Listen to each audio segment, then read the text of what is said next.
The dusty afternoon sun beat down on Sarah Mitchell's shoulders as she stood at the edge of what had once been a thriving cornfield, now nothing more than cracked earth and stubborn weeds. In her right hand, she clutched a folder containing the deed to Willow Creek Farm, 120 acres of struggling Iowa farmland that represented either the biggest mistake of her life or the fresh start she desperately needed. The auctioneer's final words still echoed in her mind as she stared at the weathered red barn in the distance, its paint peeling like old scabs. Before we jump back in, tell us where you're tuning in from, and if this story touches you, make sure you're subscribed, because tomorrow I've saved something extra special for you. Sold to bidder number 47 for $92,000, he had declared just 3 hours ago, sealing her fate with the sharp crack of his gavel. Sarah had never imagined herself as a farmer. 6 months ago, she had been a suburban accountant in Des Moines, married to David for 12 years, planning their summer vacation to Florida. Then came the accident on Highway 30 during an unexpected ice storm. And suddenly, she was a 38-year-old widow with 2 children and a life insurance policy that felt more like blood money than financial security. Her therapist had suggested a change of scenery might help the healing process, but buying a failing farm an hour outside the city seemed extreme, even to her grief-addled mind. Yet something about the old property listing had called to her. Perhaps the faded photograph of the original farmhouse with its wraparound porch, or maybe just the promise of space to breathe, to think, to start over where no one knew their tragedy. "Mom, there's something weird about this place," 11-year-old Emma said, appearing beside her mother with that uncanny perception children sometimes possess. Her younger brother Ben was already racing toward the barn, his 9-year-old energy undaunted by the 3-hour drive from Des Moines or the oppressive August heat. Sarah watched him disappear around the corner of the structure, his excited shouts about discovering old farm equipment drifting back on the humid breeze. The property had been abandoned for nearly 5 years, ever since the previous owner, an elderly man named Harold Westbrook, had passed away without heirs. The bank had tried unsuccessfully to sell it multiple times, dropping the price with each failed attempt. Most farmers wanted profitable land, not a restoration project. The real estate agent had been honest about the challenges: depleted soil, outdated equipment, structural issues with several buildings, and what she diplomatically called significant deferred maintenance. But the inheritance from David's life insurance and her mother's recent passing had given Sarah just enough to purchase the property outright and fund initial repairs. She told herself it was an investment in her children's future, a place where they could heal away from the constant reminders of their father's absence. The farmhouse stood like a tired sentinel overlooking the valley, its Victorian-era architecture still evident beneath layers of neglect. Built in 1892, according to county records, it had housed 4 generations of the Westbrook family before falling into disrepair. Sarah climbed the creaking porch steps, testing each board carefully before putting her full weight down. The front door, warped from years of Iowa winters and summers, required a firm shoulder to open. Inside, dust motes danced in the afternoon, light streaming through grimy windows, and the air held that peculiar mixture of old wood, forgotten memories, and possibilities. "This is going to take some work," Sarah murmured to herself, running her hand along the carved oak banister of the main staircase. The real estate agent had given her a cursory tour 2 weeks ago, but now, as the actual owner, she saw every water stain, every crack in the plaster, every sagging floorboard as her responsibility. The kitchen, with its ancient appliances and chipped porcelain sink, would need complete renovation. The electrical system was barely up to code. The plumbing groaned ominously, and she didn't even want to think about the heating situation come winter. But there was something else too, something she couldn't quite name, Standing in the front parlor, looking out at the overgrown apple orchard to the west, Sarah felt an unexpected sense of rightness, as if the house had been waiting specifically for her. It was probably just her imagination, she told herself, the romantic notion of a new beginning clouding her practical judgment. Yet as she moved through the rooms, she found herself already planning where furniture would go, which walls could come down to open the space, how the morning light would look streaming through clean windows into a renovated kitchen. Ben's voice suddenly pierced the quiet, calling urgently from somewhere outside. "Mom, Emma, you have to see this!" The excitement in his tone made Sarah hurry back through the house and down the porch steps. She found both children standing near the old barn, Ben practically bouncing with enthusiasm, while Emma wore her characteristic expression of skeptical interest. "Look what I found," Ben said, grabbing his mother's hand and pulling her toward a section of the barn's foundation. The structure itself was surprisingly solid, despite its weathered appearance, built from limestone blocks that had been quarried locally in the late 1800s.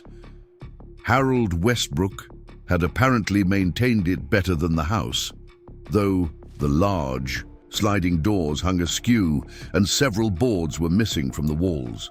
Ben led them to the back of the barn, where the foundation met the sloping hillside. There, partially hidden by overgrown raspberry bushes and decades of accumulated debris, was what appeared to be a small wooden door set into the stone foundation. It was maybe 3 feet high and reinforced with rusted iron hinges, the kind of entrance that might lead to a root cellar or cold storage area common in farms of this era. "I was chasing a rabbit," Ben explained breathlessly, "and it ran behind these bushes. When I followed it, I saw this door. Do you think it's like a secret passage or something?" Sarah crouched down to examine the door more closely. The wood was old but solid, darkened with age and weather. A heavy iron latch held it closed, though she noticed the padlock that had once secured it lay broken on the ground nearby, its hasp rusted through. Someone had painted symbols or letters on the door at some point, though they were now too faded to make out clearly. "It's probably just an old root cellar," Sarah said, though she felt an odd flutter of curiosity. Farmers used them to store vegetables and preserves before refrigeration. This farm dates back to the 1890s, so it makes sense they'd have one. "Can we open it?" Emma asked, her earlier indifference replaced by genuine interest. "Maybe there's historical stuff inside. We learned about root cellars in social studies last year." Sarah hesitated. The rational part of her mind insisted they should wait, perhaps have the structure inspected for safety first. But something about the door called to her, the same inexplicable pull she'd felt when first seeing the farm listing. Besides, her children had experienced so little excitement in the months since David's death. Their eyes were bright with curiosity, the most engaged she'd seen them in weeks. "All right," she conceded, "but we're just going to look. Nobody goes inside until we know it's safe." The iron latch protested as Sarah worked it loose, decades of rust and dirt making it difficult to budge. When it finally gave way with a grinding screech, she had to use both hands to pull the door open. The hinges groaned in protest, and a rush of cool, earth-scented air escaped from the darkness beyond. Sarah pulled out her phone and activated the flashlight, pointing the beam into the black space. Stone steps led downward, carved directly into the limestone foundation. They were worn smooth in the center from countless feet over the decades, and Sarah could see the cellar opened into a larger space about 8 feet below ground level. The walls were also limestone, carefully fitted without mortar in the old style, and the ceiling appeared to be reinforced with heavy oak beams. "Wow," Ben whispered, pressing close to peer around his mother. "It's like a real underground room." Sarah descended the first few steps cautiously, testing each one before putting her full weight on it. The construction was solid, the stones showing no signs of shifting or instability despite their age. As she reached the bottom, her phone's light revealed a space roughly 12 feet square, with a hard-packed dirt floor and walls lined with wooden shelving. Most of the shelves had long since collapsed, their contents scattered and decayed beyond recognition. But it wasn't the typical root cellar contents that made Sarah catch her breath. In the far corner, protected by what appeared to be an old canvas tarp, sat a collection of items that seemed entirely out of place. As she moved closer, her light revealed several leather-bound journals, a wooden crate with military-style stenciling, and what looked like navigational instruments from an aircraft. "Mum, what is all that?" Emma asked from the top of the stairs, her voice echoing slightly in the confined space. Sarah didn't answer immediately. She was staring at a leather jacket draped over the crate, its style distinctly feminine and military in design. Aviation wings were still visible on the breast pocket, along with a name patch that read A. Thornton. Preparing and narrating this story took us a lot of time, so if you are enjoying it, subscribe to our channel. It means a lot to us. Now back to the story. Her heart began to race as she remembered something from her Iowa history class in high school, something about a famous mystery from the 1930s. "Kids," she said slowly. "I think we should call someone about this." The next hour passed in a blur. Sarah made several phone calls, first to the local police, who referred her to the Morrison County Historical Society, who in turn contacted Dr. James Harrison at Cedar Valley College. While they waited for him to arrive, Sarah carefully photographed everything in the cellar without disturbing any items, her accountant's instinct for documentation taking over. Dr. Harrison arrived just as the sun was beginning to set, casting long shadows across the farm. He was younger than Sarah had expected, probably mid-40s, with wire-rimmed glasses and the slightly rumpled appearance of an academic. His excitement was barely contained as Sarah led him to the barn and explained what they'd found. "Amelia Thornton," he breathed as Sarah showed him the photos on her phone. "This could be, well, extraordinary doesn't begin to cover it. She was Iowa's most famous female aviator, disappeared without a trace in 1937. There have been theories for decades about what happened to her, but no one ever found conclusive evidence." Sarah watched as Dr. Harrison carefully descended into the root cellar, his movements deliberate and respectful, like an archaeologist approaching an ancient tomb. She heard his sharp intake of breath as he saw the collection firsthand. "Mrs. Mitchell," he called up, his voice tight with excitement, "would you mind coming down here and bring your phone for light? What you've found here, it's going to change everything we thought we knew about one of aviation's greatest mysteries." As Sarah descended the worn stone steps again, this time with her children watching anxiously from above, she couldn't shake the feeling that buying this failing farm had been anything but a mistake. The afternoon sun slanted through the barn boards, creating patterns of light and shadow that seemed to point directly to the hidden door. Whatever secrets lay in this forgotten cellar, whatever story was about to unfold, Sarah knew with sudden certainty that she and her children were exactly where they were meant to be. Her grandmother had always said that life had a way of putting you where you needed to be, even when you couldn't see the reason. Standing in that musty cellar, looking at artifacts that had been hidden for more than 80 years, Sarah finally understood what she meant. They had come to Willow Creek Farm seeking a new beginning, a place to heal from loss. What they'd found, instead, was a mystery that would connect them to history in ways they never could have imagined.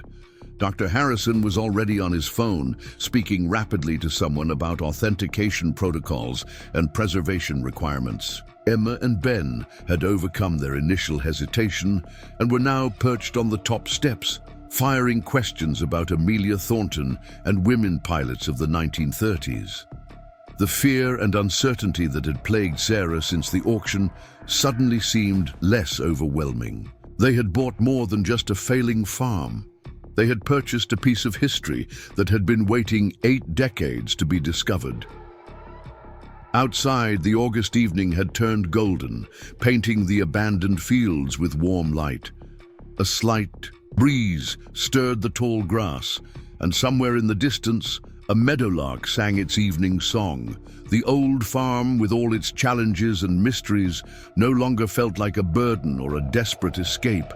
It felt like home, like purpose, like the beginning of an adventure none of them could have anticipated when they'd driven up that dusty driveway just hours ago. Sarah looked at the leather jacket with its faded wings and name patch, then back at her children's eager faces. Whatever tomorrow brought, whatever other secrets this old farm might hold, she knew they would face it together. The accounting. Ledgers and suburban life she'd left behind in Des Moines seemed like a distant memory now. This was their story, their discovery, their chance to be part of something larger than themselves. As Dr. Harrison began carefully documenting each item, explaining to the children how they would need to preserve everything exactly as found until proper authorities could investigate, Sarah felt the first real smile in 6 months tugging at her lips. David would have loved this, she thought. He'd always said life was about the unexpected adventures, the moments that caught you by surprise and changed everything. Standing in a hidden root cellar beneath a failing farm she'd bought, on impulse, surrounded by evidence of one of aviation's greatest mysteries, Sarah finally understood what he meant. The morning after their discovery brought unseasonably cool air to Cedar Falls, a welcome respite from the August heat that had dominated the previous weeks. Sarah woke before dawn in the musty master bedroom of the farmhouse, her mind racing. With the implications of what they'd found, Dr. Harrison had stayed until nearly midnight, carefully cataloguing the initial findings and making arrangements for proper preservation experts to arrive today. The collection in the root cellar had remained undisturbed, sealed again for protection, but the knowledge of its existence seemed to permeate the very walls of the old house. Emma and Ben were already awake when Sarah descended the creaking stairs to the kitchen, both hunched over Ben's tablet at the scarred wooden table. They'd spent the evening researching Amelia Thornton, printing out articles from the Des Moines Register archives and creating a timeline of her life and mysterious disappearance. The kitchen counter was now covered with their handwritten notes and printouts, a makeshift research center that would have made their father proud. "Mom, did you know Amelia Thornton was trying to set a new altitude record when she disappeared?" Emma asked without looking up. She was competing with other female pilots to be the first woman to reach 30,000 feet. The newspapers called it the race to the heavens. Sarah poured herself coffee from the ancient percolator she'd managed to get working, studying her children's intense focus. For months after David's death, she'd struggled to engage them in anything beyond the bare minimum of school and daily routine. Now they were voluntarily researching history at 6 in the morning, their grief temporarily displaced by curiosity and excitement. Her last confirmed communication was at 2:17 p.m. on June 14, 1937, Ben added, reading from his notes. She radioed that she was experiencing mechanical difficulties and would attempt an emergency landing. After that, nothing. Search parties looked for weeks, but never found any trace of her plane. The sound of tires on gravel interrupted their impromptu history lesson. Through the kitchen window, Sarah watched a convoy of vehicles navigate the rutted driveway, Dr. Harrison's sedan, followed by 2 vans marked State Archaeological Survey and another bearing the logo of the Iowa Aviation Heritage Foundation. The quiet farm was about to become significantly busier. Dr. Harrison emerged first, accompanied by a woman in her 50s with short grey hair and an air of authority.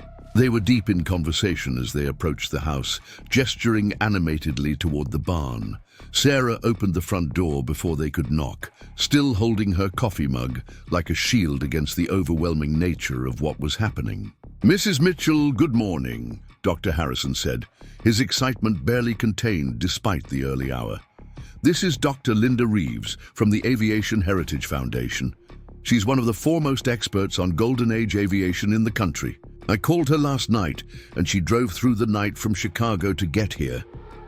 Dr. Reeves stepped forward, her handshake firm, and her eyes already scanning the property beyond Sarah's shoulder.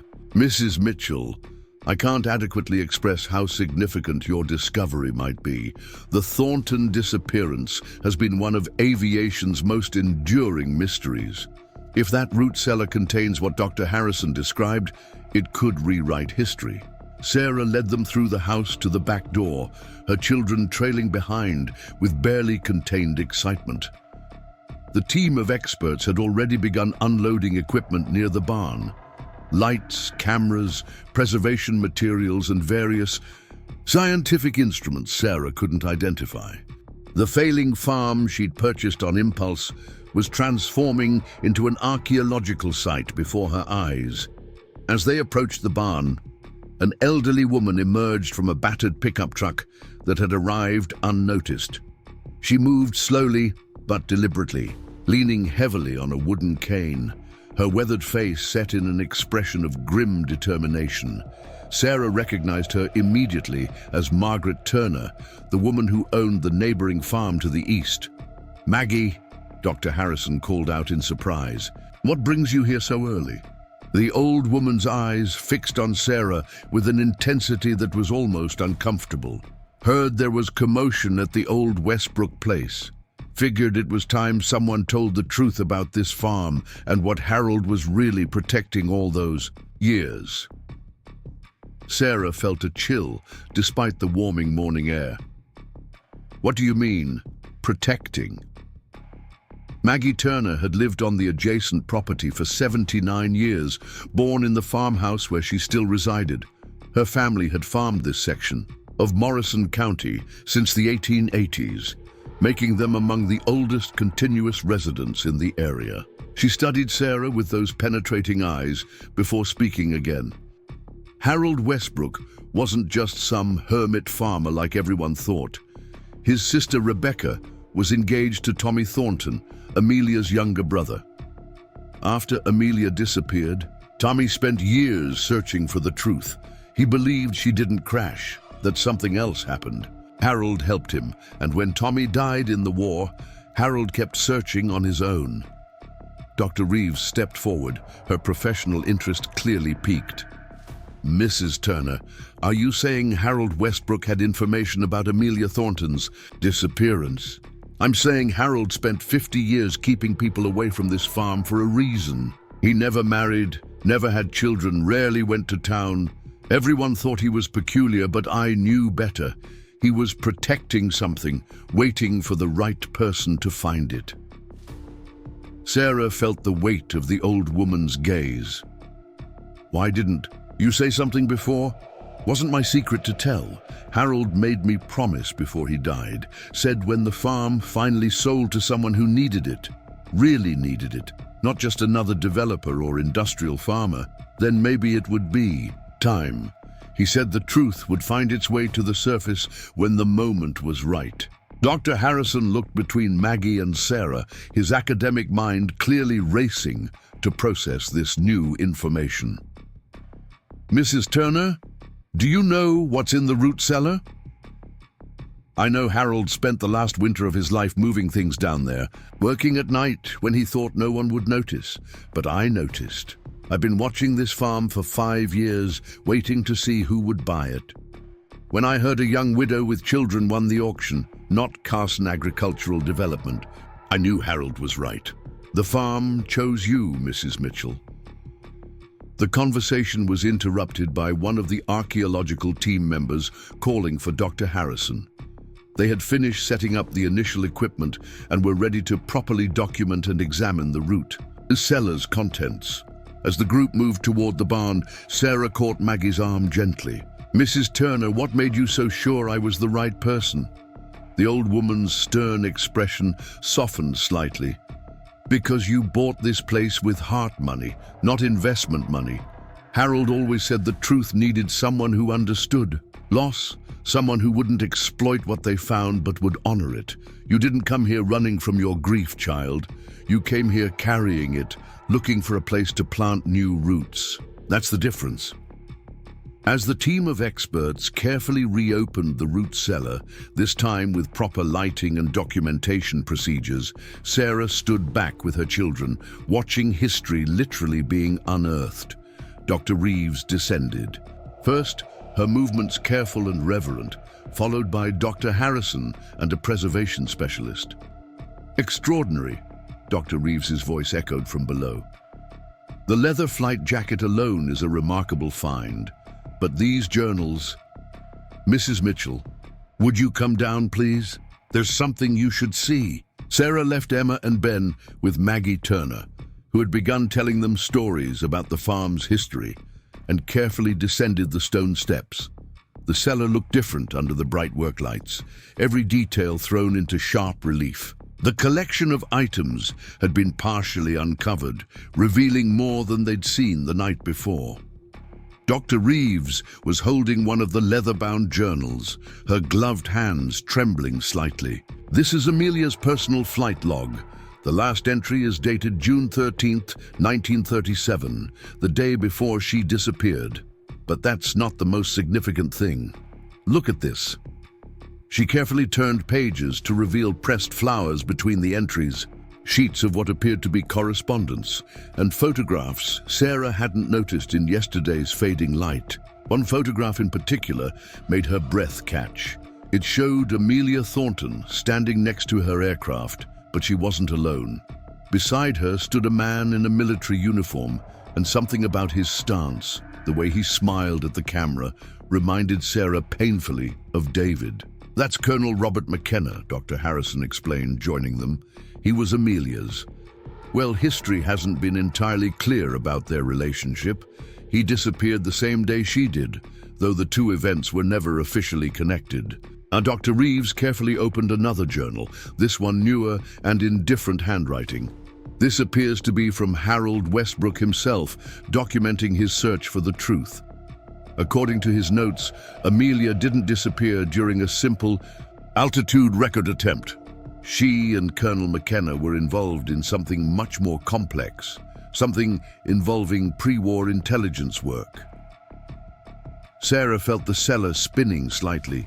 She'd bought a failing farm to start over, to give her children space to heal. Instead, she'd stumbled into a historical mystery that seemed to grow more complex by the hour.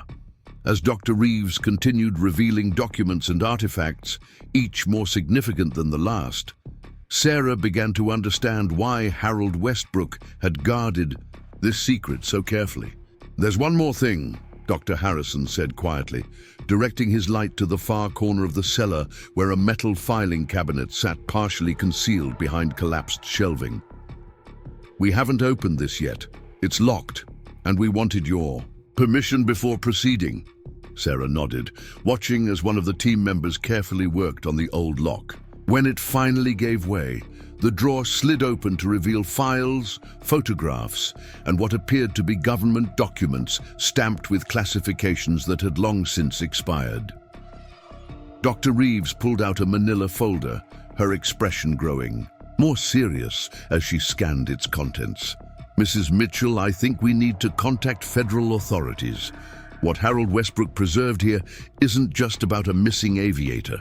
This appears to involve national security issues from the 1930s, intelligence operations that were never declassified. Amelia Thornton wasn't just trying to set altitude records. According to these documents, she was gathering intelligence on military installations while conducting her civilian flights. The weight of the discovery settled over the small cellar like a heavy blanket. Sarah thought about Maggie Turner's words, about Harold Westbrook spending 50 years protecting these secrets, waiting for the right person to find them. She thought about her own journey to this moment, how a desperate search for an affordable home had led to something far more significant than she could have imagined. "Mum?" Emma's voice called from above, breaking the spell. "There's a bunch of cars coming up the driveway, like official-looking cars," Sarah climbed back up the steps, emerging into morning sunlight that seemed too bright after the cellar's dim secrets. 3 black SUVs were indeed approaching the farm, followed by a Morrison County Sheriff's vehicle. Behind them, she could see a news van from the Cedar Rapids station, though how they'd learned about the discovery so quickly was a mystery. Dr. Harrison emerged behind her, his phone already in hand. "I didn't call them," he said quickly. "The university knows we're here, but I specifically requested no media involvement until we could properly assess." His words were cut off by the arrival of the lead SUV. A man in a dark suit stepped out, his bearing suggesting federal authority even before he displayed his credentials. "FBI Special Agent William Foster," he announced, approaching the group. "We understand you've discovered materials related to a cold case from 1937. Sarah felt a moment of panic. Had they done something wrong? Was finding historical artifacts somehow illegal? But Agent Foster's expression was professional rather than threatening as he continued. "Mrs. Mitchell, we've been monitoring various historical cold cases, including the Thornton disappearance. When Dr. Harrison's inquiry last night triggered certain keywords in our system. It was flagged for investigation. We're not here to interfere with your archaeological work, but we need to ensure any sensitive materials are handled appropriately." Behind the federal vehicles, Sarah noticed a familiar figure stepping out of an expensive silver Mercedes. Her stomach sank as she recognized Robert Carson, CEO of Carson Agricultural Development, the man who'd been trying to buy up farmland throughout Morrison County for industrial agriculture projects. His presence here, so soon after the discovery, seemed more than coincidental. Carson approached with the confidence of someone accustomed to getting his way, his tailored suit incongruous among the farm equipment and archaeological gear. "Mrs. Mitchell," he called out with practiced charm. "What an extraordinary discovery. I heard about it from Commissioner Blackwood this morning. The county is very interested in ensuring such historically significant materials are properly preserved." Sarah instinctively moved closer to her children, who had appeared at her side along with Maggie Turner. The old woman's expression had hardened at Carson's arrival, her knuckles white as she gripped her cane. "Robert Carson," Maggie said, her voice carrying surprising strength. "Still trying to steal what doesn't belong to you? Your father tried to buy this farm from Harold for 30 years. Never could understand why Harold wouldn't sell, could you?" Carson's smile never wavered, but something cold flickered in his eyes. "Mrs. Turner, always a pleasure. I'm simply here as a concerned citizen. Discoveries of this magnitude require proper resources, proper facilities. The county has those resources. A struggling family trying to renovate a failing farm might not be equipped to handle such responsibility." Sarah felt anger rising, the same protective instinct that had driven every decision since David's death. "The farm isn't failing anymore," she said firmly, "and we're perfectly capable of working with proper authorities to preserve whatever needs preserving." Agent Foster stepped between them with diplomatic precision. "Mr. Carson, I appreciate your civic concern, but this is now a federal matter. Mrs. Mitchell has full property rights, and any historical artifacts found on her land remain under her control unless they pose a security risk." Carson's charm cracked slightly. "Commissioner Blackwood mentioned there might be zoning issues with the property. The agricultural designation has certain restrictions that might complicate archaeological work of this scope." "Actually," Maggie Turner interjected, "there won't be any zoning issues. Harold had this farm designated as a historical agricultural preserve back in 1982. I helped him file the paperwork. It's protected from commercial development in perpetuity." The news clearly surprised Carson, and Sarah saw him exchange glances with his assistant, who was furiously typing on a tablet. Whatever plans he'd been formulating were evidently hitting unexpected obstacles. Dr. Reeves emerged from the barn carrying a document case with obvious care. "Agent Foster, I think you'll want to see some of these materials immediately. The classification stamps are from the War Department, precursor to the DoD. This wasn't just a civilian aviation mystery." As various officials converged on the barn, Sarah found herself at the center of a rapidly expanding situation. The local news van had been joined by two more, and she could see reporters setting up cameras at the edge of the property. Her phone buzzed constantly with calls from numbers she didn't recognize. Emma tugged at her sleeve. "Mom, are we in trouble?" Sarah knelt down, gathering both her children close. "No, sweetheart, we're not in trouble.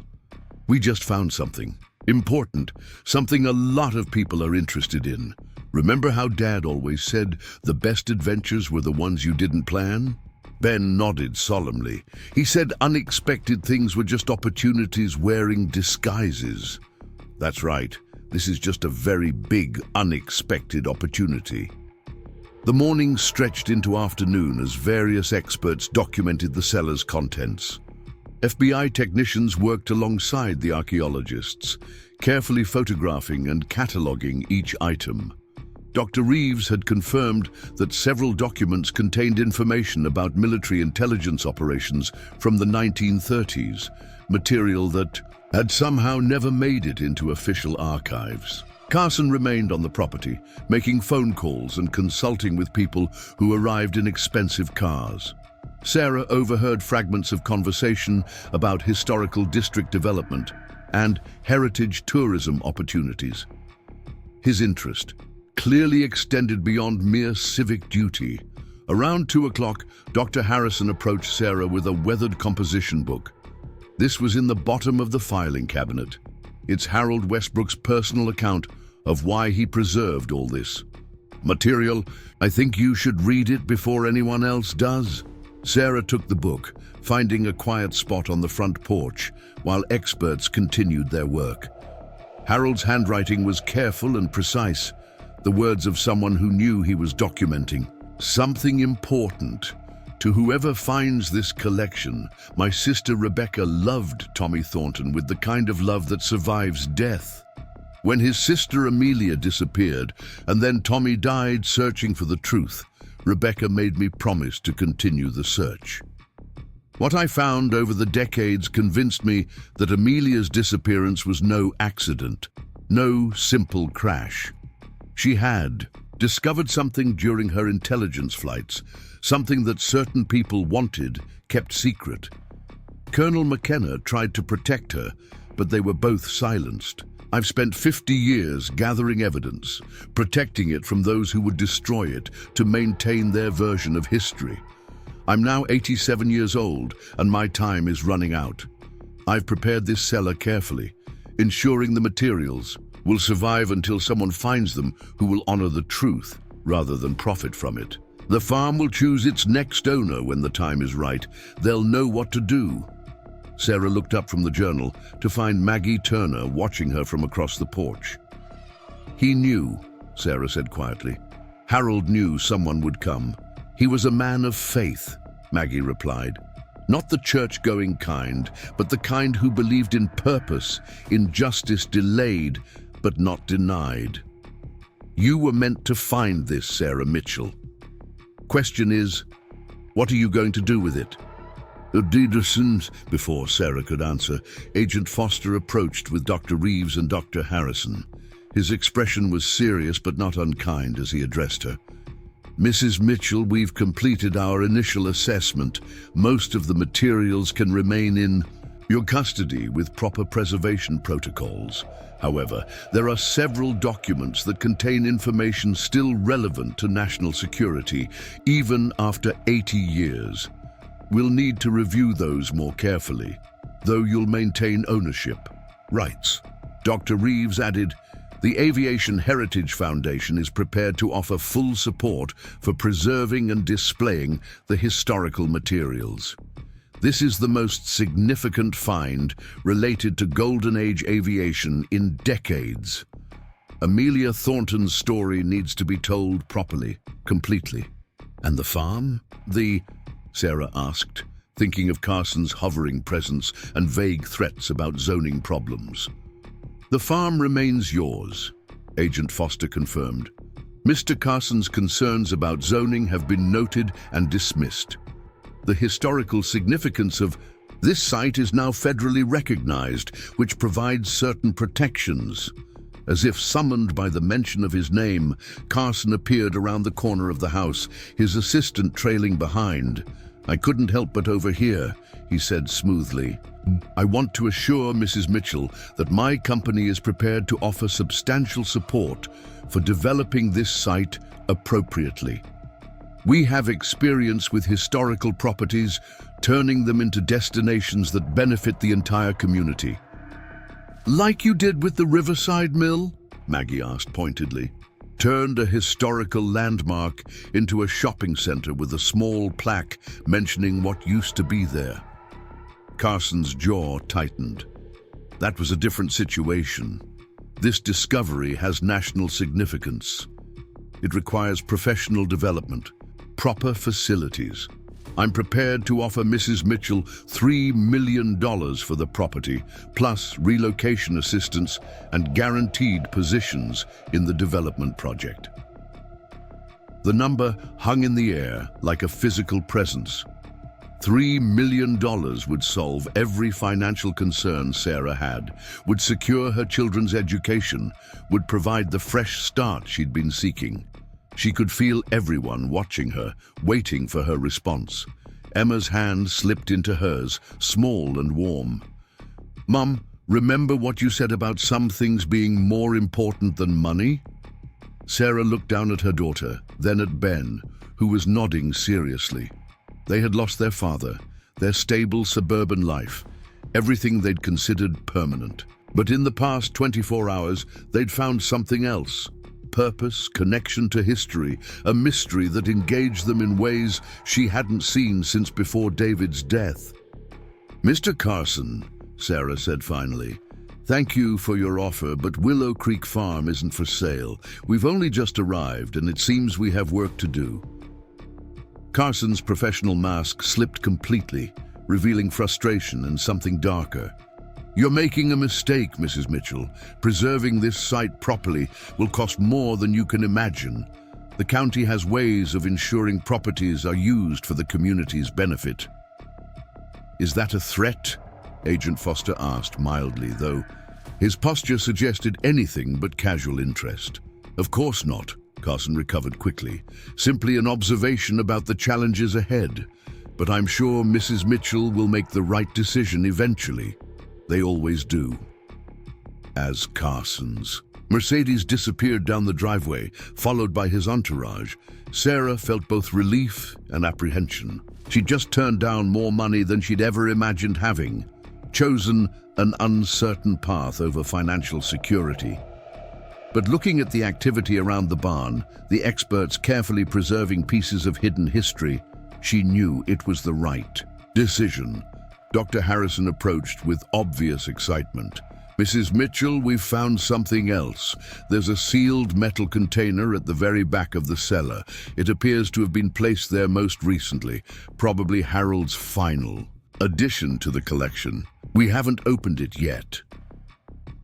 The group gathered once again around the cellar entrance as the container was carefully extracted. It was military surplus, designed to protect contents from moisture and time. The lock was modern compared to everything else they'd found, and Harold had left the key taped to the underside. Inside, wrapped in oilcloth, was a collection of photographs, letters, and what appeared to be a manuscript. Dr. Reeves lifted out the top photograph with shaking hands. It showed Amelia Thornton standing next to her aircraft, but this wasn't a publicity shot or official photograph. She was smiling genuinely, her arm around a young man in civilian clothes. "That's Harold," Maggie said softly. "When he was young, before the war changed everything. He met Amelia through his sister's engagement to Tommy. She taught him to fly. You know, he never told anyone that. Dr. Reeves opened the manuscript carefully. The title page read, "The Truth About Amelia, a Promise Kept by Harold Westbrook." Below it, in Harold's careful script, "For the one who comes seeking home and finds purpose instead." Sarah felt tears threatening as she realized the magnitude of what Harold had protected for so many decades. He'd been the guardian of a truth that powerful people had wanted buried, had sacrificed a normal life to honor a promise to his sister and her doomed fiancé. The manuscript appears to be Harold's complete investigation, Dr. Harrison reported, scanning the pages. Names, dates, evidence he gathered over 50 years.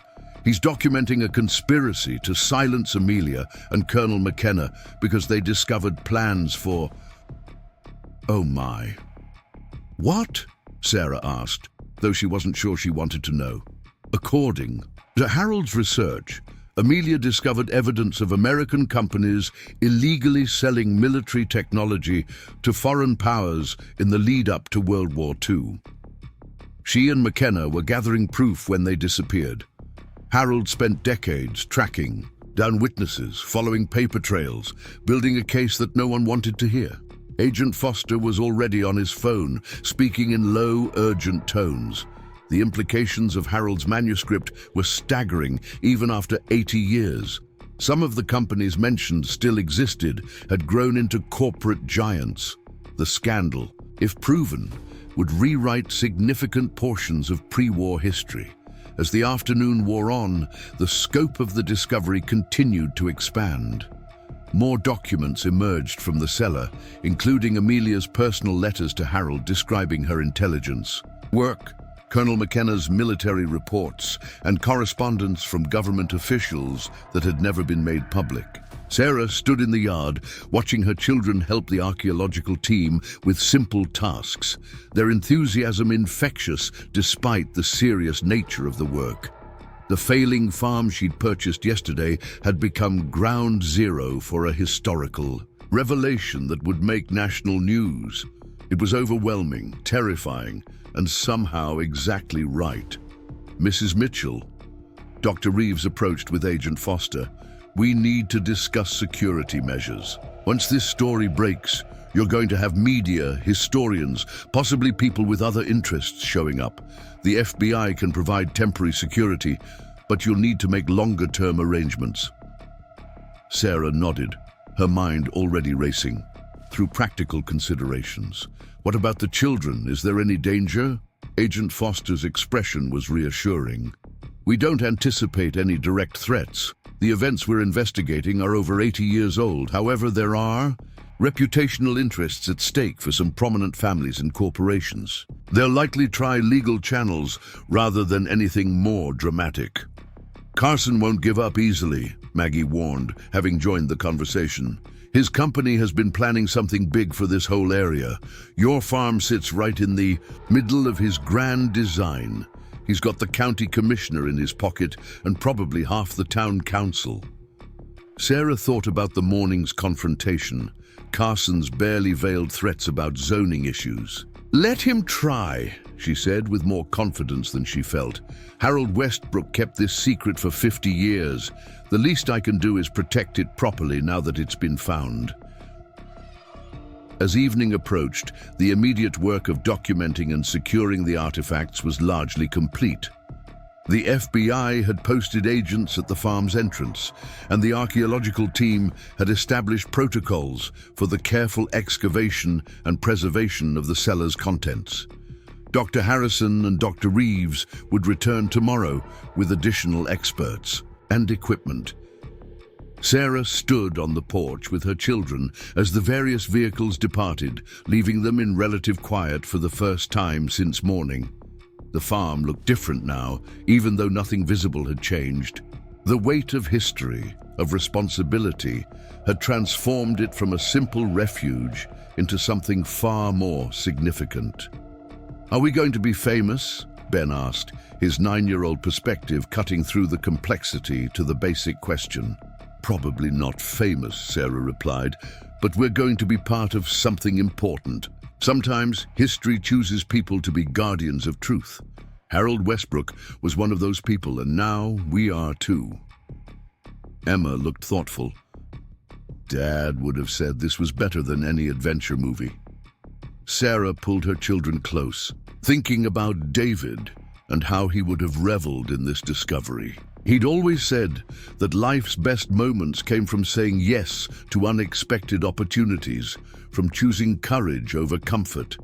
Standing on the porch of their unlikely new home, guardians of a mystery that had waited 80 years for discovery, Sarah finally understood what he meant. The sun was setting over the Iowa fields, painting the sky in shades of orange and purple that seemed almost too perfect for the momentous day. Tomorrow would bring new challenges: media attention, legal battles, the complex process of sharing Harold's protected truth with the world.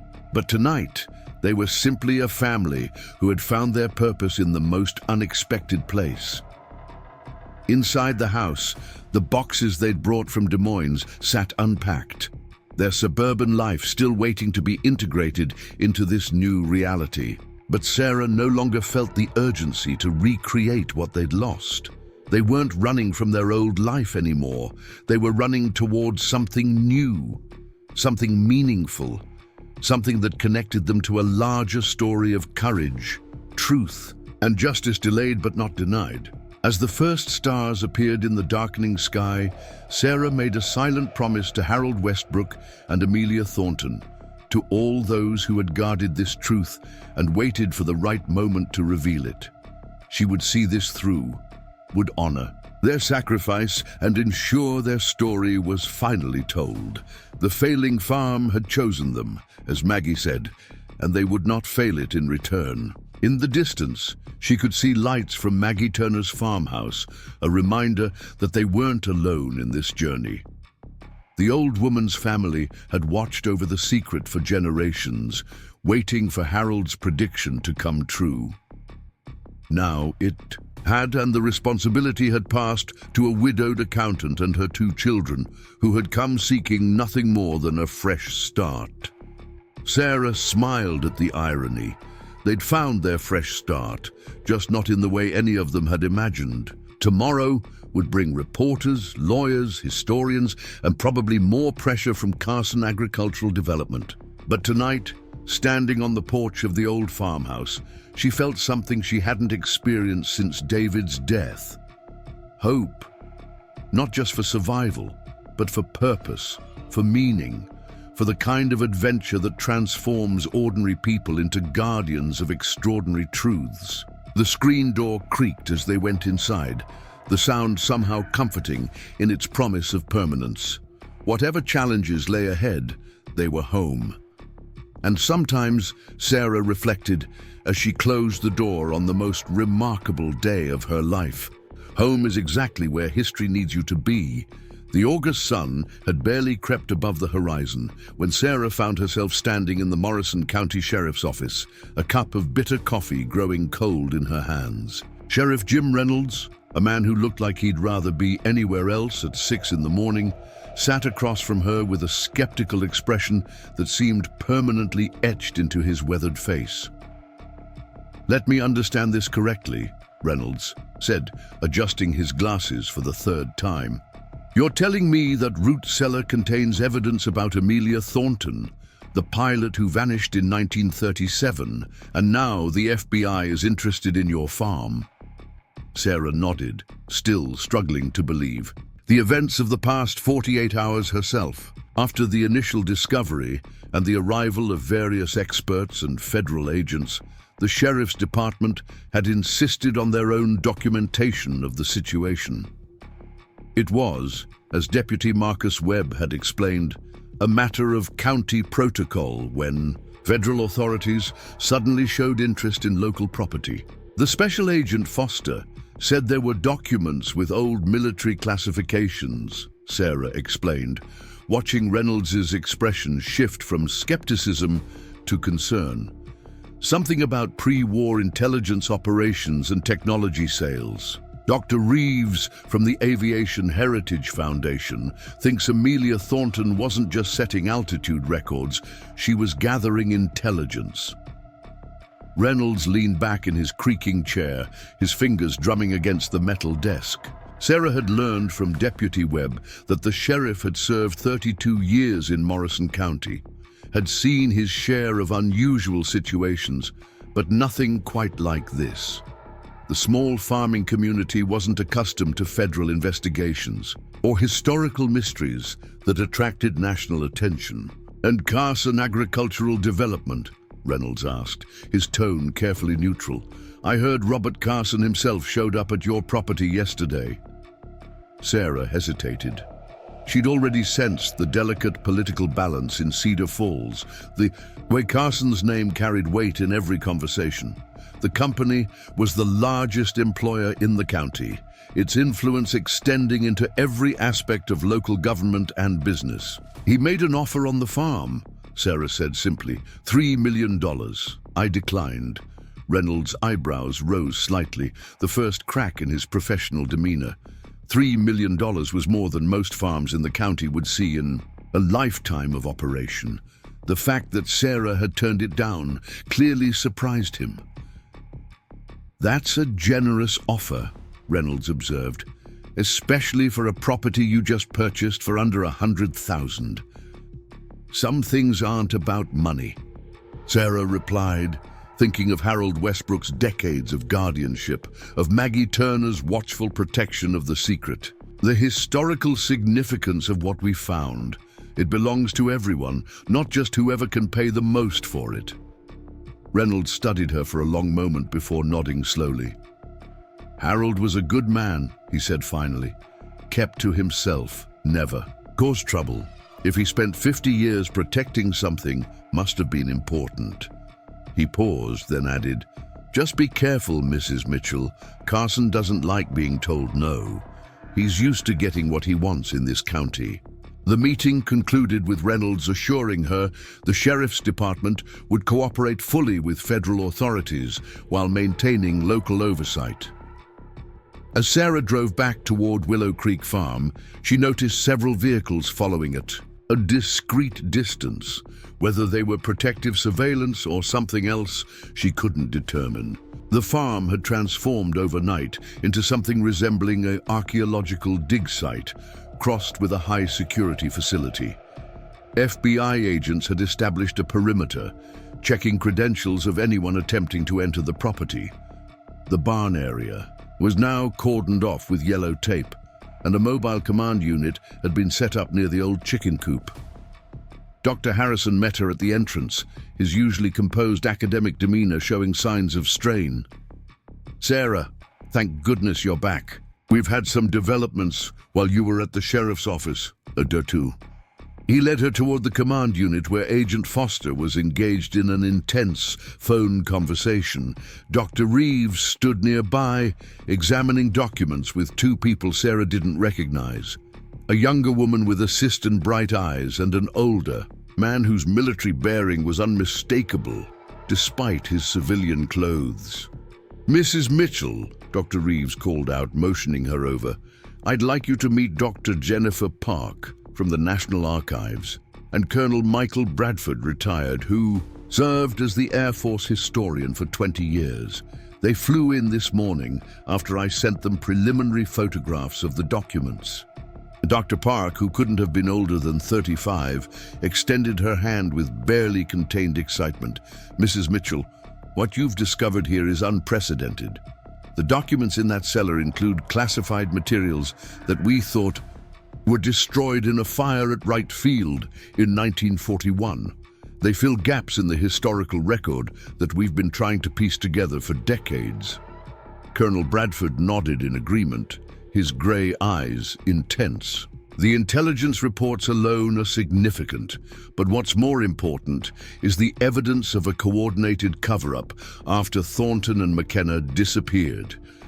Your Harold Westbrook managed to preserve what powerful people spent considerable effort trying to erase."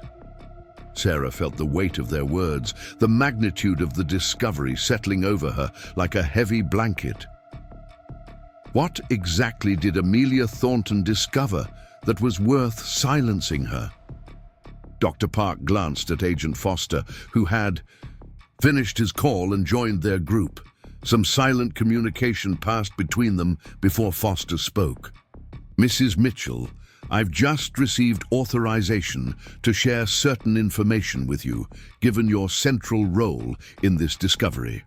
What Amelia Thornton and Colonel McKenna uncovered was evidence of a conspiracy among several major American manufacturing companies. They were secretly selling advanced aviation technology to foreign powers, including nations that would soon become our enemies in World War II.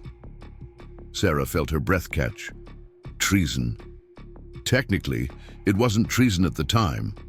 Colonel Bradford explained, "We weren't at war yet, but it was illegal arms trafficking, violation of neutrality acts, and corporate espionage. The companies involved had connections at the highest levels of government. When Thornton and McKenna tried to expose it, they were silenced." "Murdered?"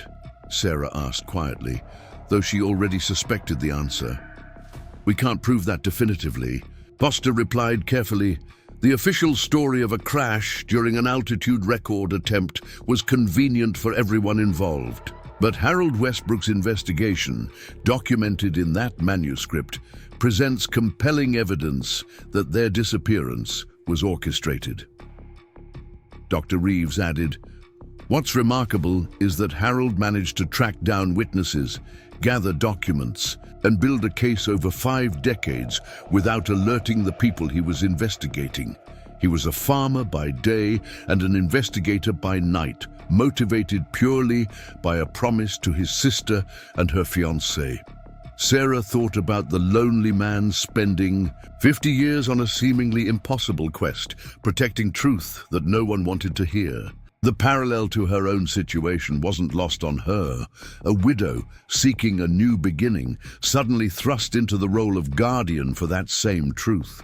"Mrs. Mitchell," Agent Foster continued, "we need to discuss security measures more seriously. Some of the companies implicated in Harold's investigation still exist.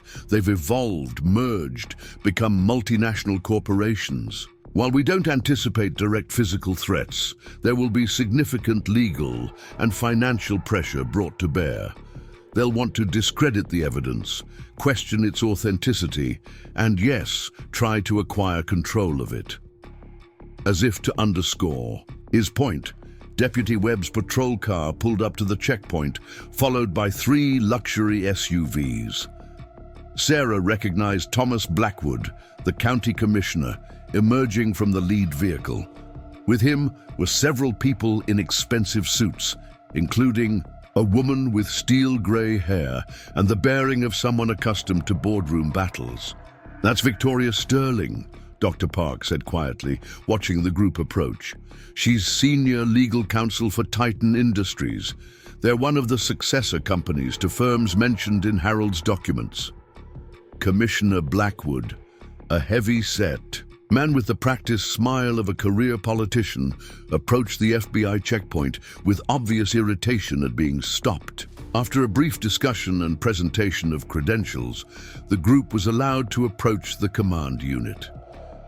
"Mrs. Mitchell," Blackwood began, his tone officially friendly, but with an undertone of condescension. "I think there's been some misunderstanding about the nature of your discovery here. The county has certain responsibilities regarding historical artifacts found within our jurisdiction."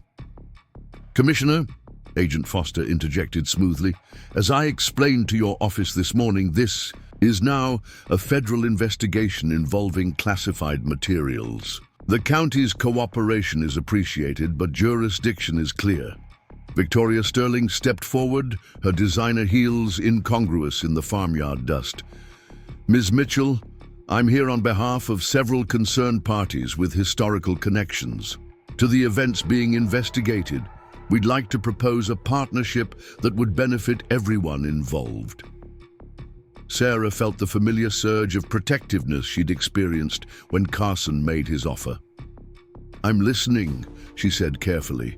Sterling's smile was perfectly calibrated, professional warmth without genuine warmth. "The documents in your cellar, if authentic, could be misinterpreted without proper context. Our clients have extensive archives that could provide that context. We propose creating a joint foundation to study these materials properly with appropriate funding and expertise. By joint, you mean controlled by your clients? Sarah asked. Shared oversight, Sterling corrected smoothly. You would maintain ownership, of course, but with access to resources you couldn't possibly marshal on your own. Historical preservation is expensive, Ms. Mitchell. Lawsuits over authenticity and interpretation even more so. The threat was politely veiled, but unmistakable. Sarah thought of her modest savings, already strained by the farm purchase. Fighting a legal battle against multiple corporations with unlimited resources would be impossible.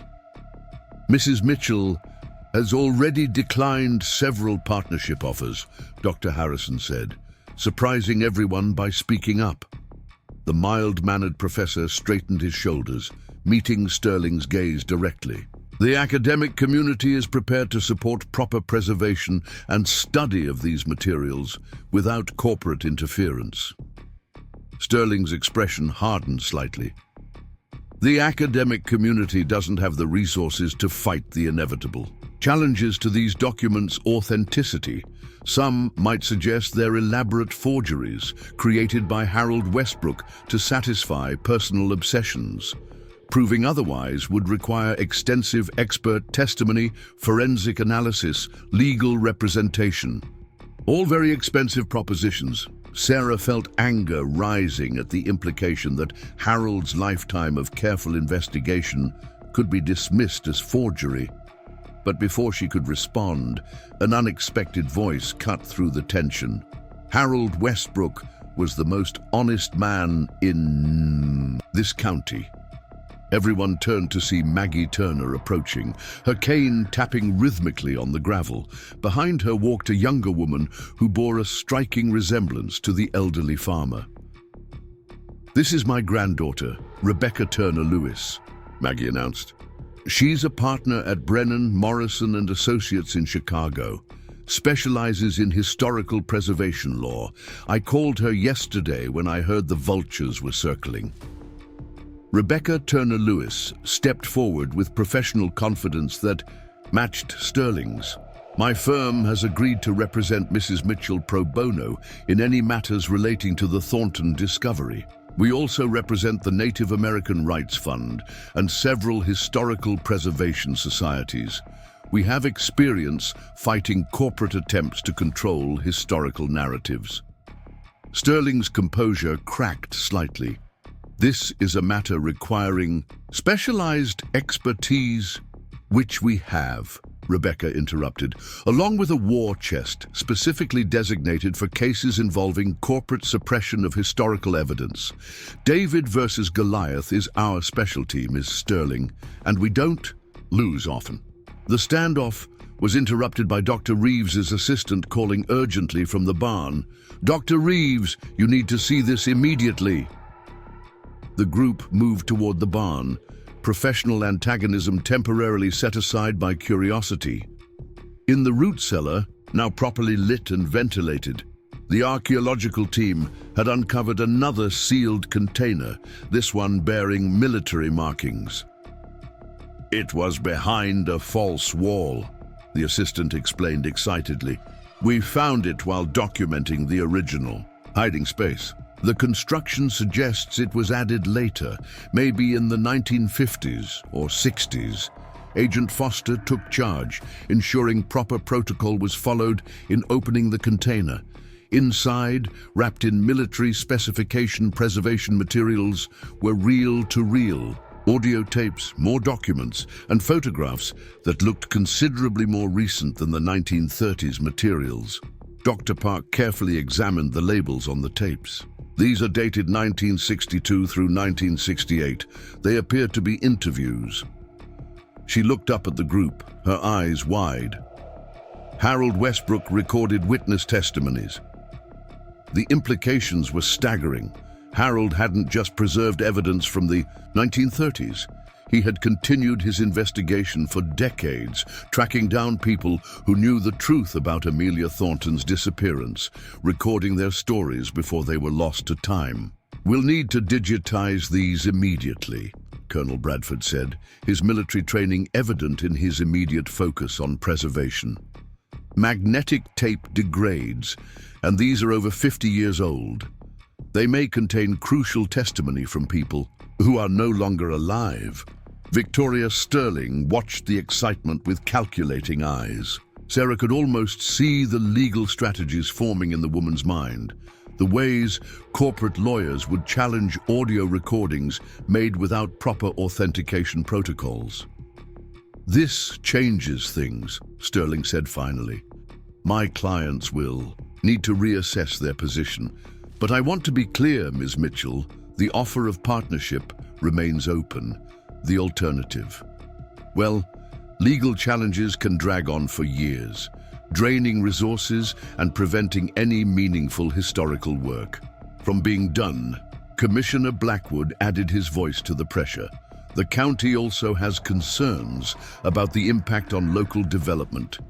This kind of investigation could create negative publicity, affect property values, discourage business investment. We have to think about the greater good of the community." Sarah felt surrounded, the weight of opposition from multiple directions threatening to overwhelm her. But then she looked at the team of experts carefully handling Harold's legacy, at Maggie Turner, standing firm despite her age, at her own children watching from the farmhouse porch with trust in their eyes. "The greater good," Sarah said slowly, "is served by truth, not by covering it up because it's inconvenient for powerful people." Harold Westbrook understood that. He spent 50 years of his life protecting evidence that others wanted destroyed. "I've been guardian of this discovery for exactly 2 days, and I'm already being pressured to compromise it. That tells me everything. I need to know about which side I should be on." She turned to face Sterling directly. "Thank you for your offer, but I decline. The evidence stays independent. The investigation continues without corporate oversight, and the truth comes out, regardless of who it implicates. If you want to challenge that in court, Ms. Turner Lewis and I will be ready." Sterling's professional mask finally slipped, revealing genuine frustration. "You're making a serious mistake, Ms. Mitchell. You have no idea what you're up against." "Maybe not," Sarah admitted. "But Harold Westbrook knew, and he didn't back down. I owe him that same courage." As the corporate delegation departed, Agent Foster approached Sarah with something resembling approval in his expression. "That took guts," he said quietly. "They're right about one thing. This is going to get complicated. But for what it's worth, you made the right choice." The rest of the day was consumed with the delicate process of documenting and preserving the newly discovered materials. The audio tapes were carefully transported to a mobile digitization unit the FBI had brought in. Early reports suggested they contained interviews with mechanics who had worked on Amelia's plane, former military officials who had participated in the search efforts, and even a recording of Rebecca Westbrook Thornton herself, Harold's sister, describing her final conversation with Amelia. As afternoon shadows lengthened across the farm, Sarah found herself alone for a moment in the root cellar. The space felt different now, no longer a hidden secret, but a historical site of national importance. She ran her hand along the carefully fitted stones, marveling at the construction that had protected such explosive truth for so long. "Harold," she said softly to the empty space, "I hope I'm strong enough for this. I came here looking for a quiet place to raise my kids, and you've handed me a fight against some of the most powerful interests in the country. I hope you knew what you were doing when you saved all this for the right person to find." A sound at the entrance made her turn. Ben stood at the top of the steps, his young face serious. "Mom, that lady with the gray hair, Maggie, she wants to talk to you. She says it's important." Sarah climbed the steps to find Maggie Turner waiting by the barn, her granddaughter Rebecca deep in conversation with Dr. Harrison and Agent Foster. Elderly woman motioned Sarah away from the others, leading her toward a wooden bench that overlooked the apple orchard. "Sit," Maggie commanded with the authority of someone used to being obeyed. When they were settled, she fixed Sarah with those penetrating eyes. "You did well today, standing up to Sterling and her cronies, but you need to understand something about this fight you've taken on." Sarah waited, sensing the weight of what was coming. "Harold told me things over the years," Maggie continued. "Not everything. He was too careful for that. But enough. The conspiracy Amelia uncovered went high up, maybe all the way to Washington. Some of the families involved in selling those military secrets went on to become major political donors, even had members in Congress. They've spent 80 years burying this story, and they're not going to stop now." "Are you trying to scare me into giving up?" Sarah asked. Maggie snorted. "Hardly. I'm trying to prepare you for what's coming. They'll attack your credibility first. A grieving widow who made an impulsive purchase may be unstable, seeing conspiracies where there are none. They'll question the authenticity of every document, challenge the chain of custody, hire experts to dispute your experts." Sarah felt a chill despite the warm evening air. "What do you suggest I do? Get your story out fast, before they can control the narrative. The press conference tomorrow is good, but you need more. Magazine articles, documentary filmmakers, historians with popular audiences. Make the story too big to bury, and most importantly..." Maggie paused, reaching into her jacket pocket. "Take this." She handed Sarah a small key attached to a leather fob. "Safe deposit box at First National, Bank in Cedar Rapids. Harold gave it to me the week before he died. Said if the right person ever found his collection, I should give them this. I don't know what's in it, never looked, but Harold said it was insurance." Sarah stared at the key, another mystery added to an already overwhelming situation. "Why didn't you mention this before?" "Because I needed to be sure about you," Maggie replied simply. "Harold waited 50 years for the right person. I wasn't going to hand over his insurance policy to just anyone. But watching you today, seeing how you stood up to those corporate wolves, you'll do." As evening approached, the FBI team began securing the site for the night. Extra agents would remain on guard, and motion sensors had been installed around the barn and cellar entrance. Sarah gathered her children, who had spent the day alternating between fascination with the historical discovery and boredom with the adult proceedings. "Are we safe here?" Emma asked as they walked toward the farmhouse. "All these FBI people and lawyers and everything. It's kind of scary." Sarah put her arm around her daughter's shoulders. "We're safe. These people are here to protect Harold's discovery and make sure the truth comes out.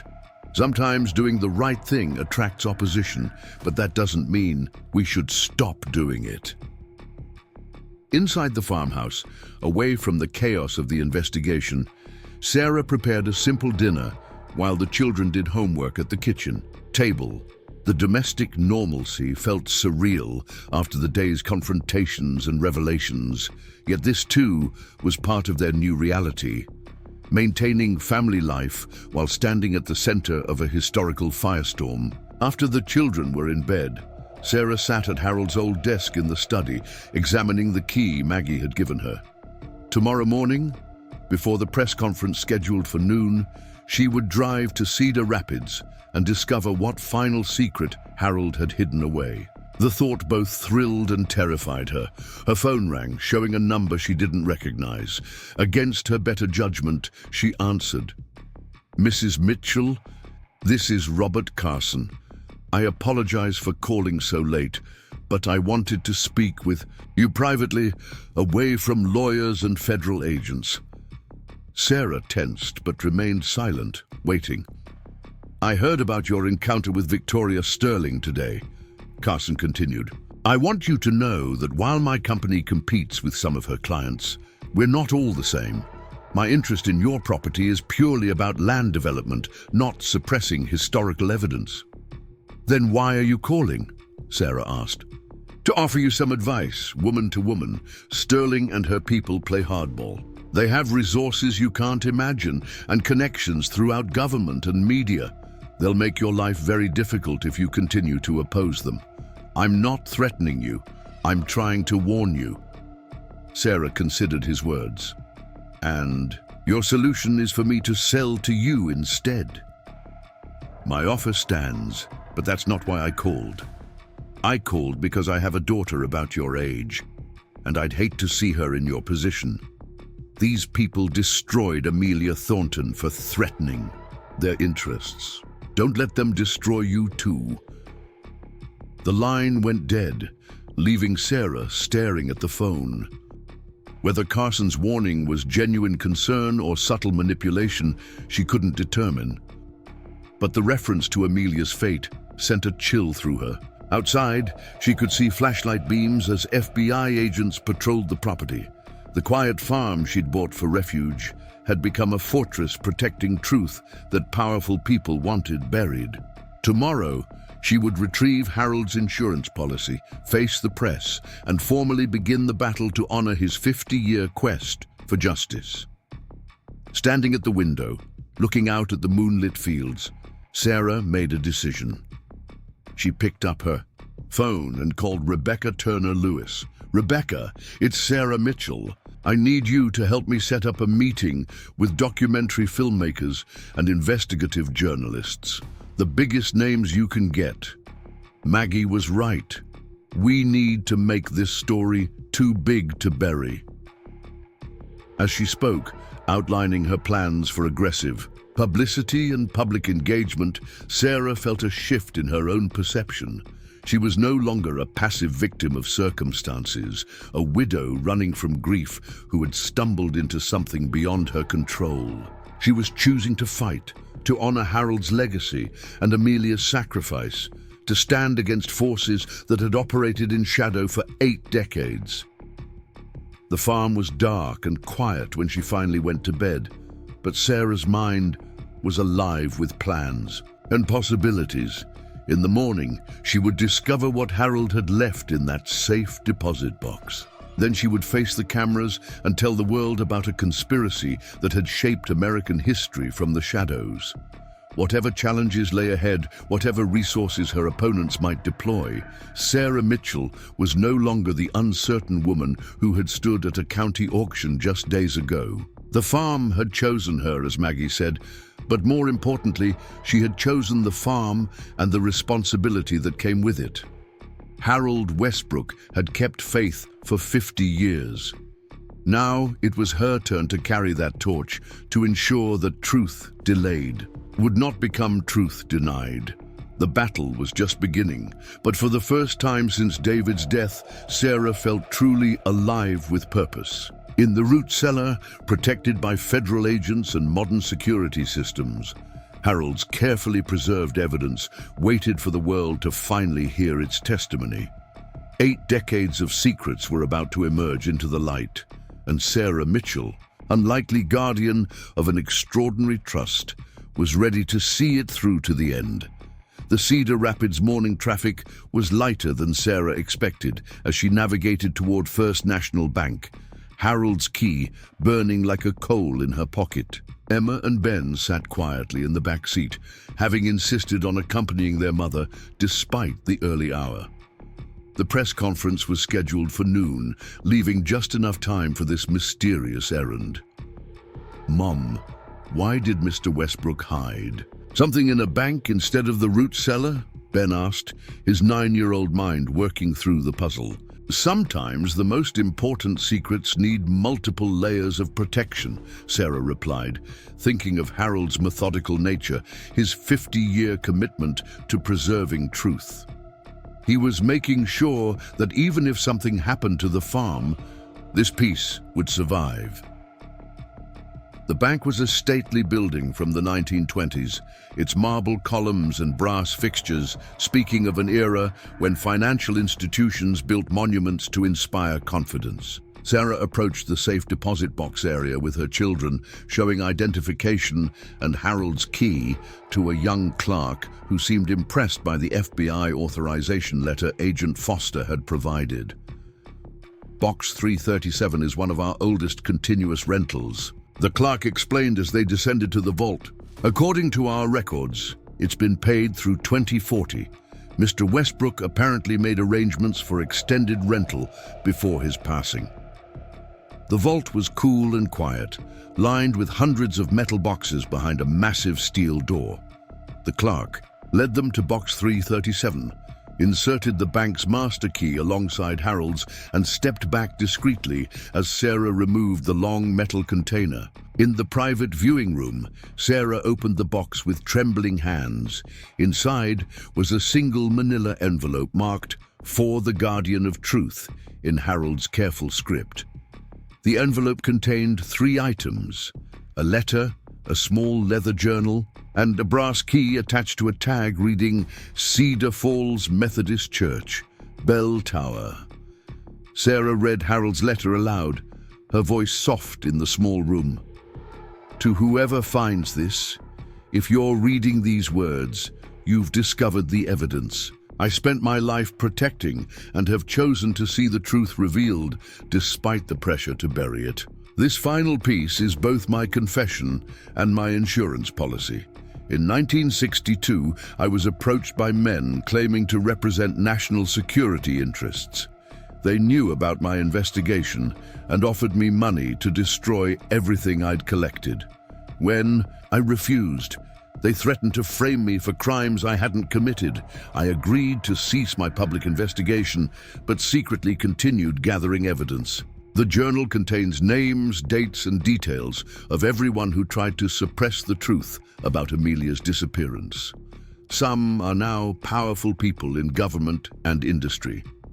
The key opens a hidden compartment in the church bell tower, where I've stored copies of the most sensitive documents, my insurance against those who might try to destroy the originals. I've lived my entire life unmarried, without children, devoted to this cause because I believe justice delayed should not mean justice denied.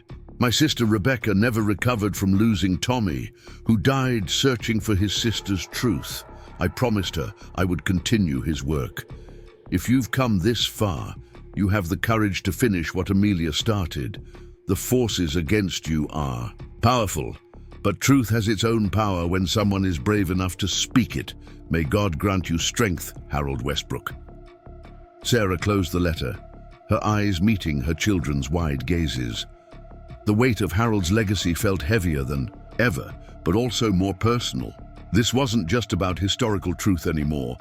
It was about honoring a man who had sacrificed everything for justice. "We need to get to that church," Emma said firmly, showing the determination that reminded Sarah so much of David. They drove directly to Cedar Falls Methodist Church, a modest white building with a traditional steeple.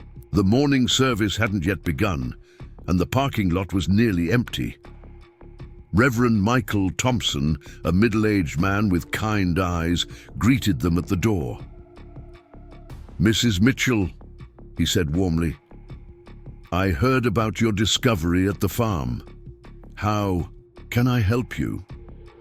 Sarah showed him the key and explained about Harold's letter. The Reverend's expression grew thoughtful. "Harold was one of our most faithful members," he said. "Never missed a Sunday service in 40 years. He maintained the bell tower as a volunteer, said it gave him peace. I always wondered why he spent so much time up there." Reverend Thompson led them through the sanctuary to a narrow staircase. The bell tower was accessed by a steep climb that left them all breathing heavily. At the top, surrounded by the mechanisms of the church bells, Sarah searched for anything that might accept Harold's key. Ben found it first, a small metal panel painted to match the wall, almost invisible unless you knew to look for it. The key fit perfectly, revealing a hidden space behind the panel. Inside were several waterproof cases containing documents, photographs, and what appeared to be affidavits. "These are notarized statements," Sarah said, examining the papers. "Witnesses to various aspects of the conspiracy, people who were threatened or bribed to keep quiet. Harold got them to document their experiences officially. One document in particular caught her attention, an affidavit from a former aircraft mechanic named Stanley Morrison, dated 1971. In it, Morrison detailed being ordered to sabotage Amelia Thornton's plane by a man he later identified as working for Apex Manufacturing, one of the companies selling illegal technology. "This is a confession to murder," Sarah whispered. Reverend Thompson, who had been standing quietly nearby, spoke up. "Harold asked me once if protecting truth was worth a lifetime of loneliness. I told him that some callings require sacrifice. He smiled sadly and said he hoped someday someone would understand the choice he made." Sarah carefully photographed each document before replacing them in their protective cases. As they descended the bell tower, she felt the final piece of Harold's puzzle clicking into place. He hadn't just collected evidence, he had built an airtight case that would stand up in court, complete with sworn testimony and documented chains of custody. They arrived at Willow Creek Farm with an hour to spare before the press conference. The property was buzzing with activity. Television news vans lined the driveway, their satellite dishes pointed skyward. A podium had been set up in front of the barn, with rows of folding chairs arranged on the lawn. Agent Foster met them at the entrance, his expression tense. "Mrs. Mitchell, we need to talk. There have been developments this morning." He led them to the mobile command unit where Dr. Reeves, Dr. Harrison, Colonel Bradford, and Rebecca Turner-Lewis were gathered around a laptop computer. Their faces showed a mixture of excitement and concern. "The first batch of audio tapes has been digitized," Dr. Reeves explained. "The quality is remarkably good. We have clear recordings of Harold's interviews with 7 witnesses, including 2 former executives from companies involved in the illegal arms sales." "That's good news," Sarah said. "What's the problem?" Colonel Bradford answered, "3 of the companies mentioned in these recordings merged in the 1960s to form what is now Titan Industries, the same company Victoria Sterling represents. They're filing for an emergency injunction to prevent any public disclosure of the materials, claiming they contain trade secrets and could damage national security." Rebecca Turner-Lewis looked grim. "A federal judge is hearing their petition at 2 p.m. If they succeed, we could be under a gag order by the end of the day." Sarah felt a surge of anger. After 80 years of suppression, the truth was once again being threatened by legal maneuvering and corporate power. She looked at the brass key in her hand, thought of Harold's lifetime of careful preparation, and made a decision. "Then we make sure the story is too big to suppress before 2 p.m., she said firmly. "I have additional evidence from Harold's safe deposit box, including notarized witness statements. We release everything at the press conference. That could open you to legal liability," Rebecca warned. "If the injunction is granted after you've already disclosed the information, you could face contempt charges." Harold Westbrook risked everything for this truth, Sarah replied. "I won't dishonor his sacrifice by playing it safe now." The next hour was a whirlwind of preparation. Sarah worked with Dr. Harrison and Dr. Reeves to organize the most compelling evidence for presentation. The audio recordings were prepared for playback, key documents were copied for distribution to the press, and a narrative timeline was constructed, showing the conspiracy, cover-up, and Harold's investigation. As noon approached, the crowd of media representatives swelled. Sarah recognized reporters from major networks, newspapers, and online outlets. She also noticed several people in expensive suits who were clearly not journalists, likely lawyers or corporate representatives monitoring the situation. Standing at the podium, looking out at the sea of cameras and expectant faces, Sarah felt a moment of vertigo. 3 days ago, she had been an anonymous widow trying to start over. Now she was about to unleash information that could topple reputations, trigger federal investigations, and rewrite a significant chapter of American history. Emma and Ben stood with Maggie Turner near the podium, their presence giving Sarah strength. She began with her own story, the impulsive purchase of a failing farm, her children's discovery of the root cellar, the cache of evidence that had been hidden for 8 decades. "What we found," Sarah said, her voice growing stronger as she spoke, was not just the solution to Amelia Thornton's disappearance, but evidence of a conspiracy that reached the highest levels of American industry and government. Companies that we trust today, that help shape our national policy, built their fortunes on treason, murder, and the silencing of American heroes who tried to expose them. She played excerpts from Harold's audio recordings. The scratchy voice of Stanley Morrison confessing to sabotaging Amelia's plane filled the air, followed by a former Apex executive admitting to selling military secrets to foreign powers. The gathered media leaned forward, sensing the magnitude of the story.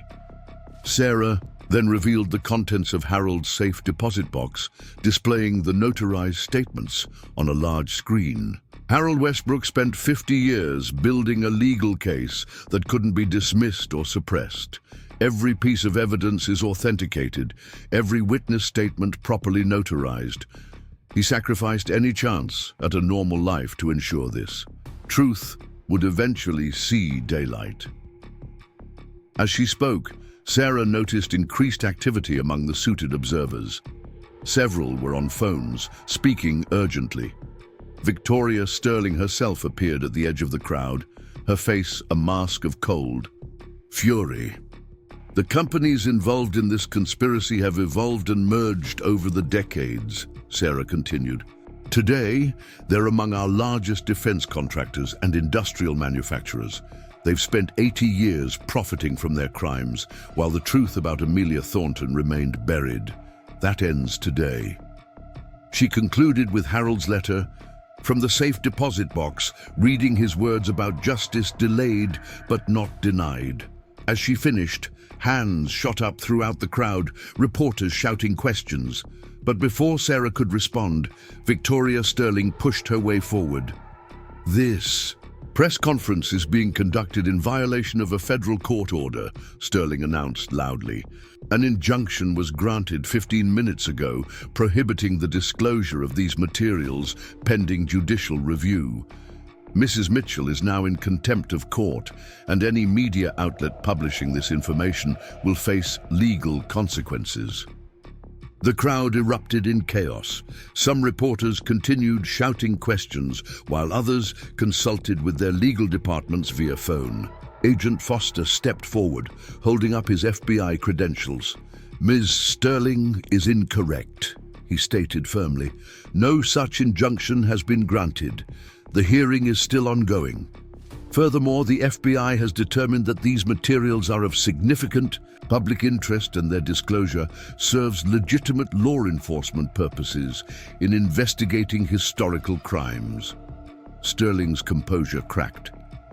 "This is a coordinated attack on American business, orchestrated by a disturbed widow and enabled by rogue government agents. We will pursue every legal remedy." Her words were drowned out as reporters pressed forward, sensing the real story was the current conflict as much as the historical conspiracy. Sarah found herself surrounded by microphones and cameras, questions flying from every direction. "Mrs. Mitchell, are you afraid of legal retaliation? What evidence links current corporations to these historical crimes? How do you respond to claims that you're seeking publicity to increase your property value?" Sarah held up her hand for quiet. "I'm not afraid of legal retaliation because truth is its own defense. Harold Westbrook was meticulous in his documentation. As for publicity or property value, I turned down $3 million from developers to preserve this historical site. This isn't about money. It's about justice for Amelia Thornton and accountability for those who silenced her. The press conference continued for another hour, with Sarah, Dr. Reeves, and Dr. Harrison presenting evidence and answering questions. The story exploded across media platforms in real time, trending on social media within minutes. By the time they concluded, news helicopters circled overhead, and the crowd had tripled in size. As Sarah finally stepped away from the podium, emotionally drained but exhilarated, she found Agent Foster waiting with a slight smile. "The judge just ruled on the injunction petition," he said. "Denied, he determined that the public interest in this information outweighs any corporate privacy concerns. You're in the clear, and the FBI is opening a formal investigation into the historical crimes revealed by Harold's evidence."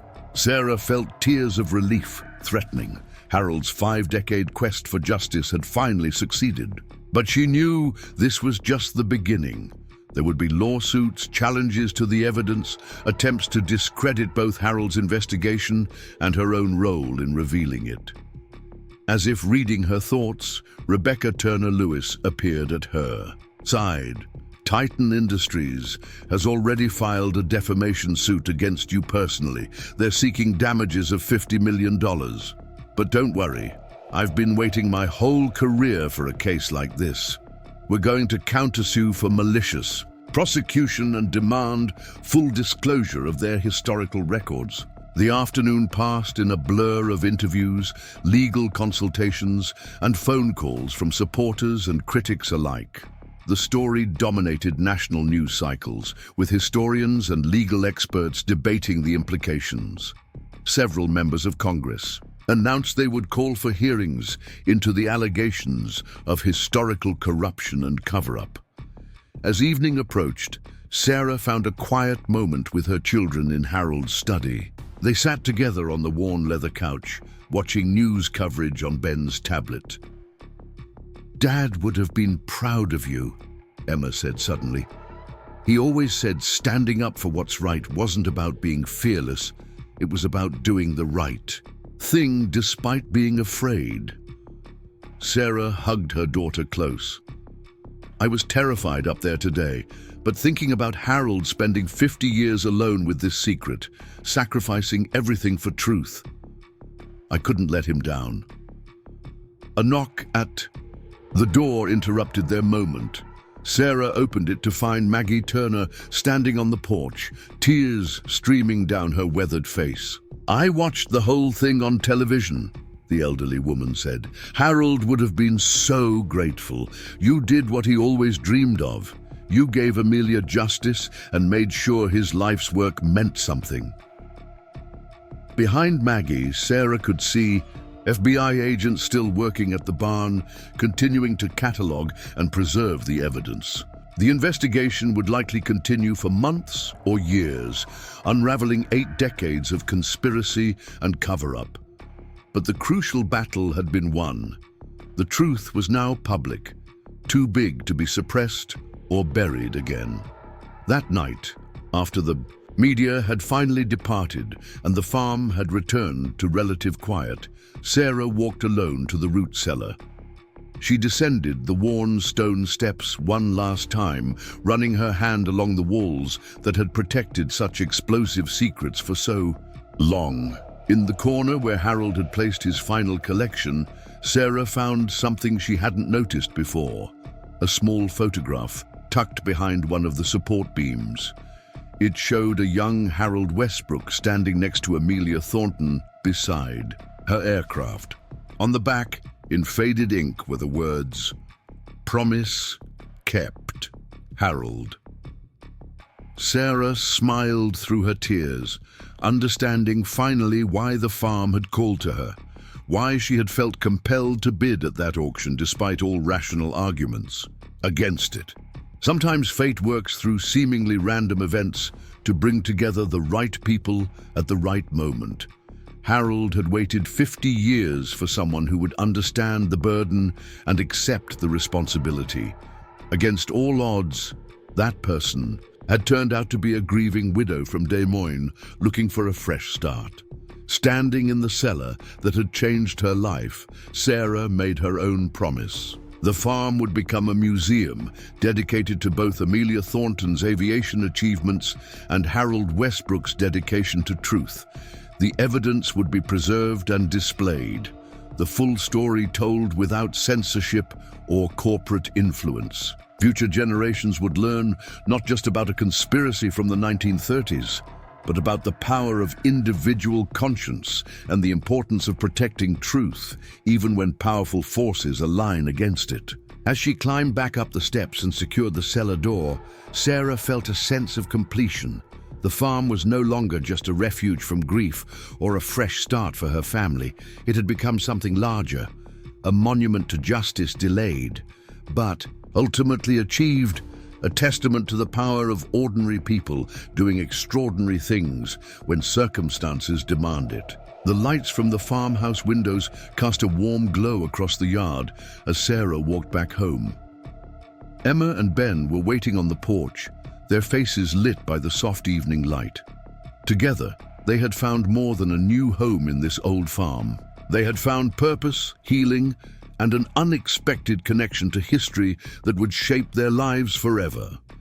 The investigation into the Thornton conspiracy would continue for years, resulting in congressional hearings, corporate prosecutions, and a complete rewriting of the historical record. Several major companies would face massive fines and forced restructuring. Elderly executives would finally face justice for crimes committed in their youth. Amelia Thornton would receive posthumous recognition as both an aviation pioneer and an American hero who died trying to expose treason.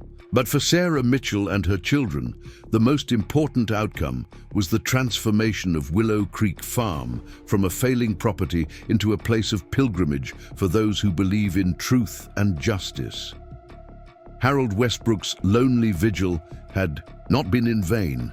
His carefully preserved evidence had waited 8 decades for the right guardian to appear.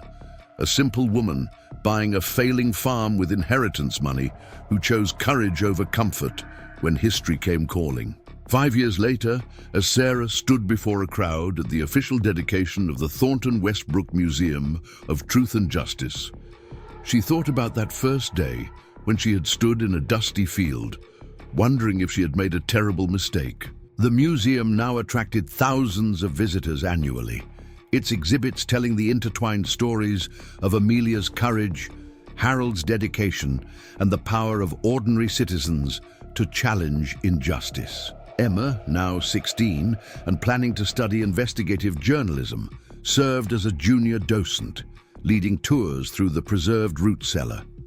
Ben, at 14, had become fascinated with aviation history and spent his summers helping catalogue the continuing donations of historical materials that arrived from around the country. The morning sun illuminated the restored barn as Sarah cut the ribbon on the museum's new education center. In her speech, she quoted Harold's letter, "Truth has its own power when someone is brave enough to speak it." She had been that someone, chosen by circumstances she still didn't fully understand, to complete a mission that began before she was born. As visitors filed into the museum, eager to learn about one of America's most compelling historical mysteries, Sarah walked to the small cemetery plot on the hill overlooking the farm. Harold Westbrook's simple gravestone now bore a new addition, a plaque reading "Guardian of Truth, Keeper of Promises." Sarah placed fresh flowers on the grave, whispering a quiet thank you to the man whose sacrifice had given her family not just a home, but a purpose. The failing farm had become a beacon of hope, proving that truth, no matter how long suppressed, will eventually find its way to the light when someone has the courage to uncover it. The sound of children's laughter drifted up from the museum grounds, where school groups were beginning their tours. Sarah smiled, knowing that each visitor would leave understanding something Harold had always believed, that ordinary people, armed with truth and courage, could stand against the most powerful forces in society and win.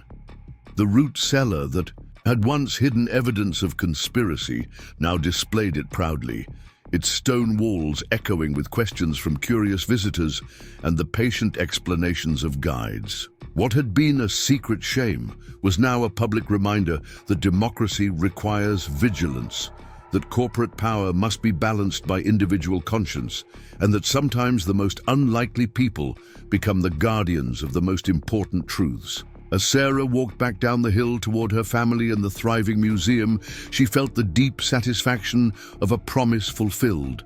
Not just Harold's promise to his sister or her own promise to Harold, but democracy's promise that truth and justice, though sometimes delayed, will ultimately prevail when citizens have the courage to demand them. The simple woman who had bought a failing farm with inheritance money had become something she never expected. A guardian of history, a champion of truth, and living proof that ordinary people can do extraordinary things when they choose principle over profit, courage over comfort, and justice over the easy path of silence.